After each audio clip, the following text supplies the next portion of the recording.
Hello to all the alumni here in Singapore of the Enneagram Academy. Today I have with me Flemming all the way from Denmark to share with us more about what he's up to and what he's about to bring to us for the upcoming Enneagram Conference. Hello, Flemming. Hello, hello. Good to see you.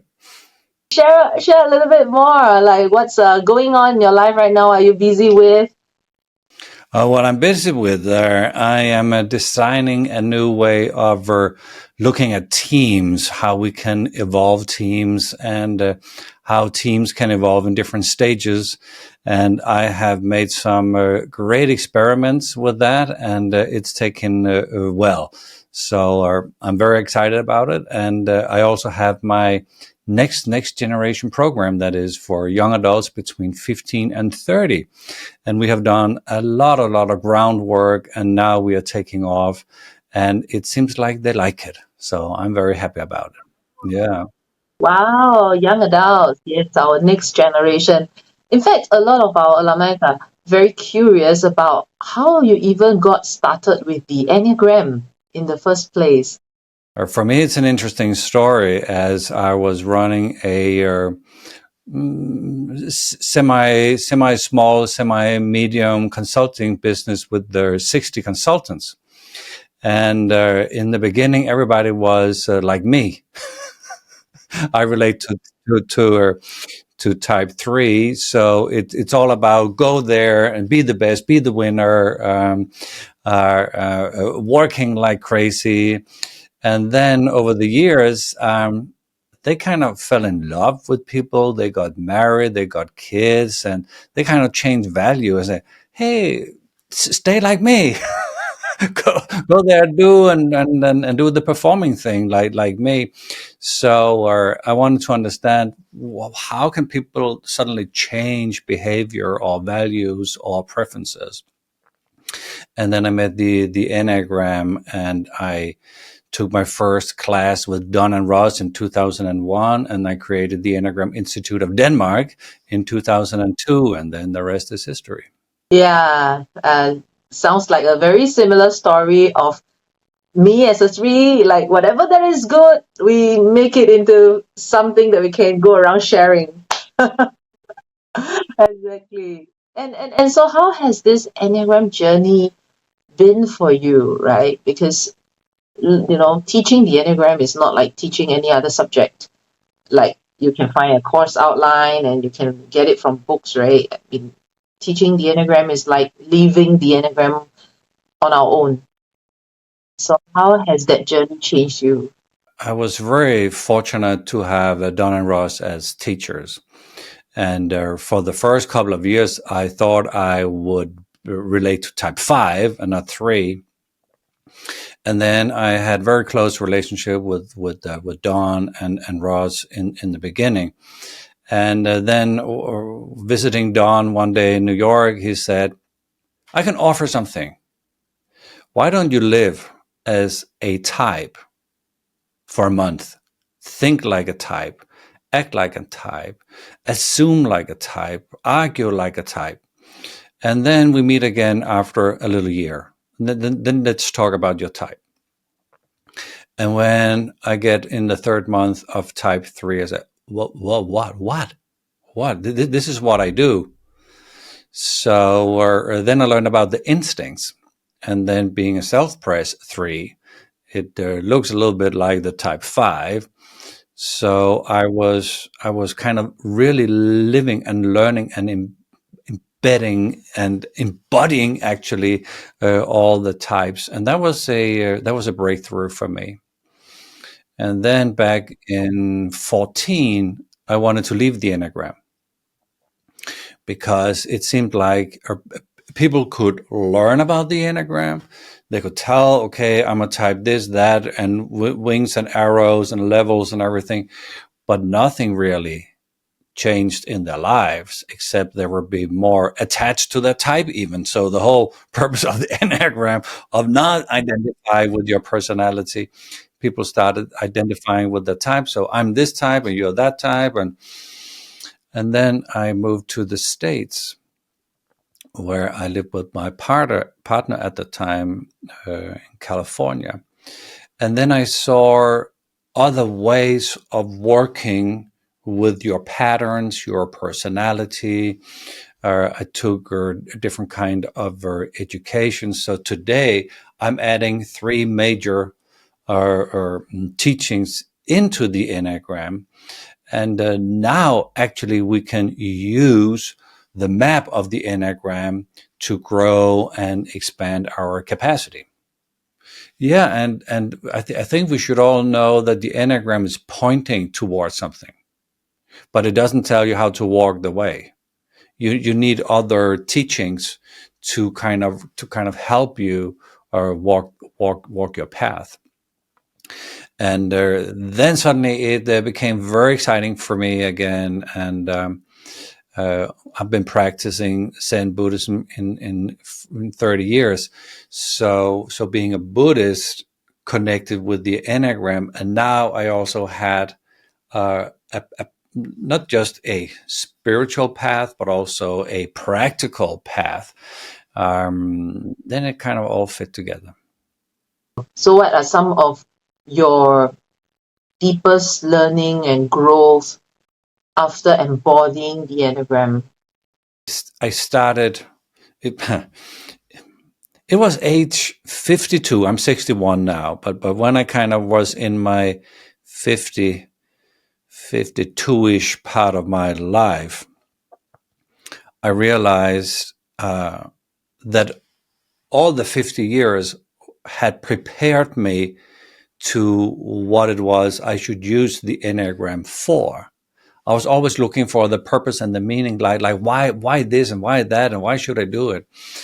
But it suddenly came to me that, hey, we are here in the world in my age to give back to the younger generations.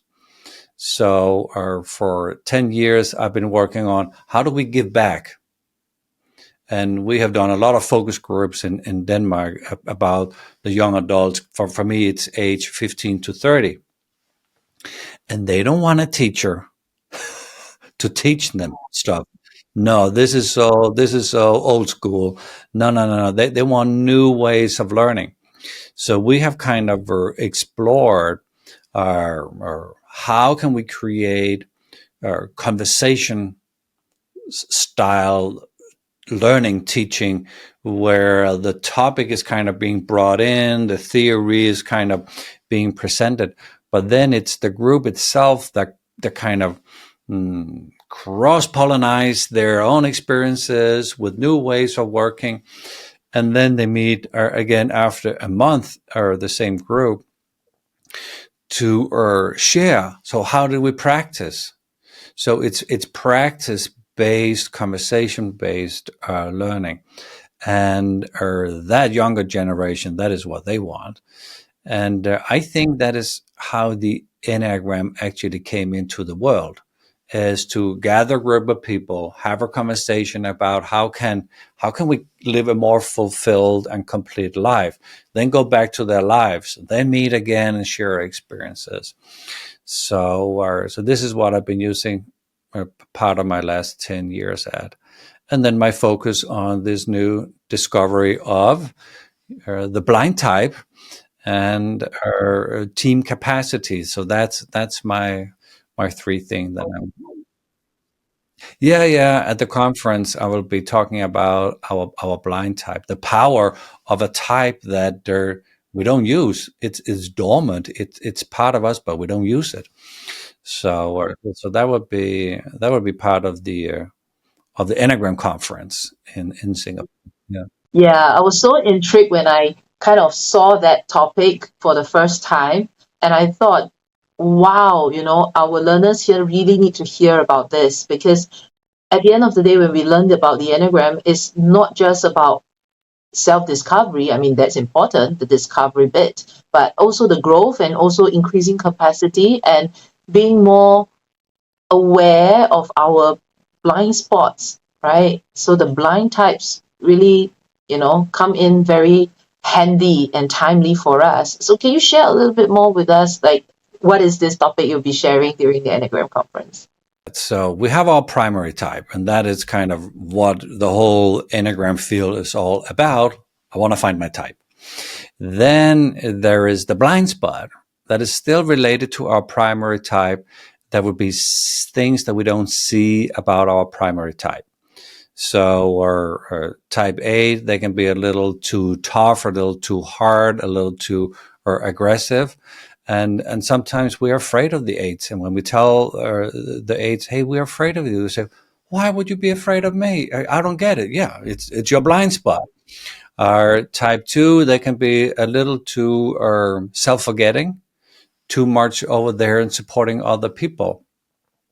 And when we tell type two, hey, you should kind of think about yourself. Yeah.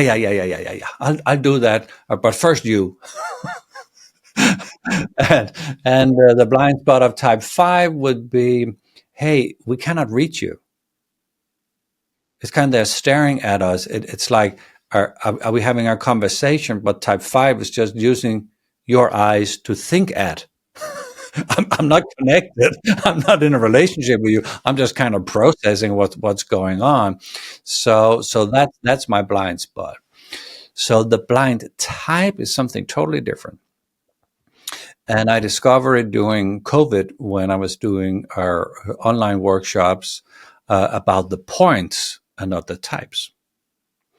Because the points, that's the original teaching, there were no types. There were only point. And point is a quality, a human quality. And Oscar Ichazo said, hey, we need all 9 points. We need all 9 qualities to be a complete human being. So for 11 sessions, 3 hours per type, we talked about the quality, the skills, the magic, superpowers of each type. And then some people would say, I don't understand this. I don't understand this one thing. It's not part of me. I don't know how to do it. And others would say, yeah, the two, I don't understand. Why would they do that? So they would be totally blind to the type. So we have a primary type, but we also have a type that is totally dormant. We're not aware. We haven't flexed that muscle in our life. And for me, my blind is 7.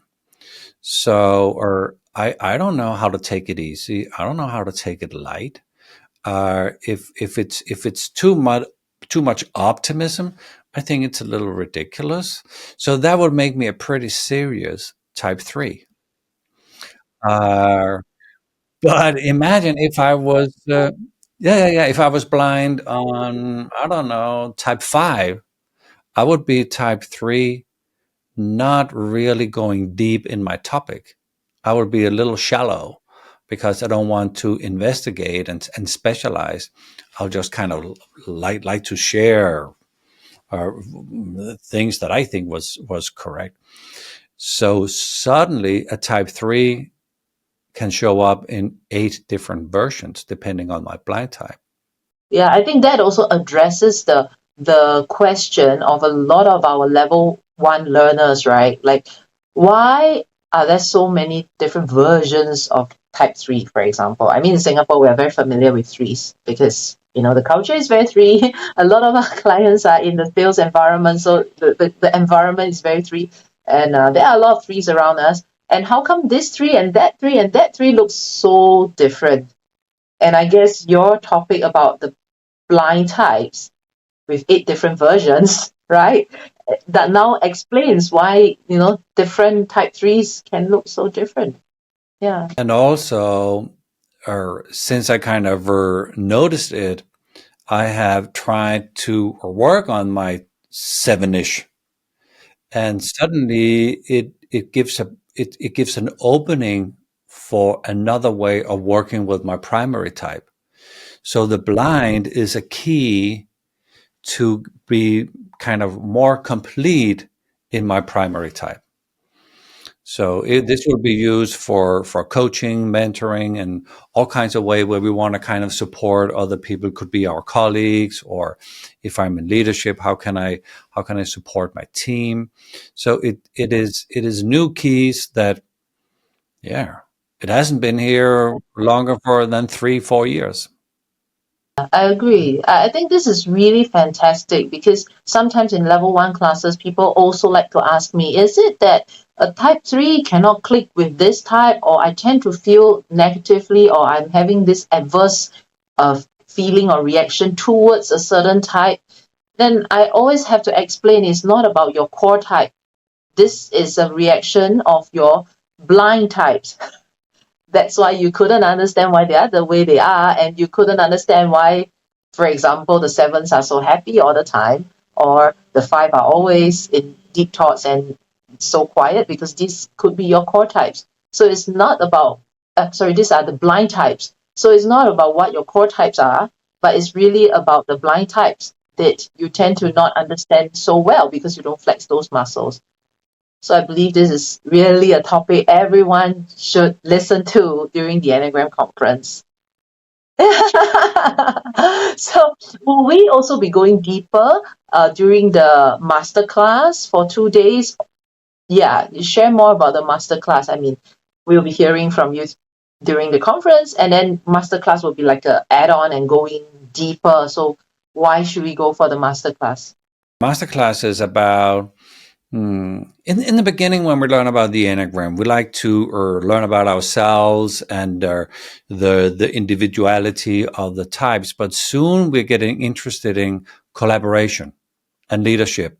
So how does this work in corporations? How does it work in groups and teams?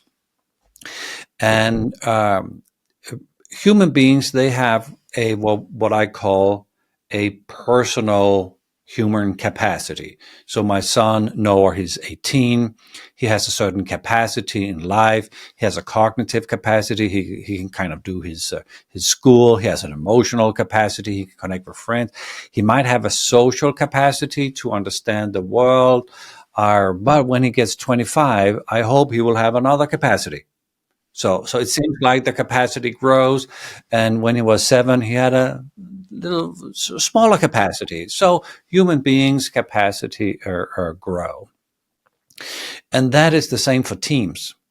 So when we establish a team and everybody are new, their capacity is not that big. It's a young team. They're not teenagers yet. They're just a young team. Then they start working together. Then they get to know each other. Then they kind of get to the teenage level. Then they kind of get a little mature. So teams has a certain capacity that if they use the full capacity, we could also say they use the full potential. So my son Noah, he has the potential. He can kind of fill out his potential, and I hope he will use his potential all his life. Our team's potential, we can actually make a description on her with this age, with these skills, or you've been working together for this long. You should be able to handle this. So these kind of changes, these kind of conflicts, this kind of learning, this should be your capacity. So maybe it's not yet. So we can work on expanding your capacity. And when you have kind of reached one level of maturity, why not take the next? Because then you can handle even more change, even more innovations, even more difficulties, even more complexities. You can learn together. You can do what you have to do while also changing and adapting. So if students want to learn more about how the dynamic of teams can be kind of integrated with the Enneagram, or maybe the Enneagram integrated in the dynamics, we can have more resourceful groups and teams and collaboration situation in businesses. And I guess this program is not just for team leaders, because where it sounds, it seems like only the leaders needs to attend. But I believe everyone who works in team as an individual, as long as you're not a solo contributor, but even a solo contributor adds up to the team, right? So in that sense, yeah, every individual who wish to expand their personal capacity in hopes to expand the capacity of the teams should be there for the masterclass. Or there are two tracks actually. One is for me personal. So if I should have more capacity as a human being working together with other people, how can I expand that capacity, be more resourceful, be more successful? Me. But it's never just me. I'm always doing it with somebody else. You can even be with a client or with a partner or or somebody else in my team. Yeah. So it will give me a language that I can use for myself, but it will also give me a language so I can start including others. Or maybe I will be working in HR, maybe I'm a coach, maybe I'm a consultant, or that can be used too. And if we take it out for the individual, like in my personal life, it also works in families. Yeah, I thought family is like the core team, the team that you live with every day. Yeah, fantastic. So when you say about increasing team capacity, I was also thinking about increasing the couple. Sometimes we hear the word power couple, right? It is also about increasing that couple team's capacity and also as a family, you know, yeah. So it goes into different aspects of our lives. I have a client that are working with or scouts. The movement of scouts in Denmark is very, very strong. And a couple of years ago, we gathered 60,000 from all over the world or in a big camp, a big summer camp. So even if you are a community that doesn't kind of have a business goal or something we have to achieve, we're still working together. It's still the same thing. It's still the same dynamics. How can I show up with more capacity? How can I be a better listener, a better learner? How can I receive feedback? How can I take responsibility of my own triggers instead of blaming other people for being a broken version of me? If it were a little more like me, everything would be better. No, include the differences. Or power teams, that is groups of two. That could be, a couple, power couple. Can also be a business group of two, or it can be a whole community of 50,000 people. And I recently heard about this new term called relationship coaching between co-founders, which is also one of the topic that's going to be presented during the conference. And it's like, yeah, I think co-founders should attend this as as a couple. Yeah, absolutely. Because the same dynamics is playing out or when you kind of co-found or you establish something together, the same dynamics as in a relationship. Wow, I'm getting a lot of insights and a lot, more inspirations and more excitement about what's going to happen next year. And I really hope all the viewers out there, our community, after hearing this, you now get an idea of what we are getting ourselves into. We are in the midst, we are just at the crossroad of building powerful teams. So if you wish to make a difference to your life, not just your life, your family, to the teams that you work with, your partnerships, this is a masterclass you really don't want to miss. Yeah. And what is the final closing word you have for us, Flemming, before next March when we see you? At the masterclass, you will get a map on how to grow and build our teams, our communities, couples. And that map is, in my experience, I've been doing this for uh, 20 years. And that map is what my clients love and always talk about. So if I come back 5 years later, they say, "Hey, this is our map. This is where we are on the map." I say, "Yeah, it looks very good."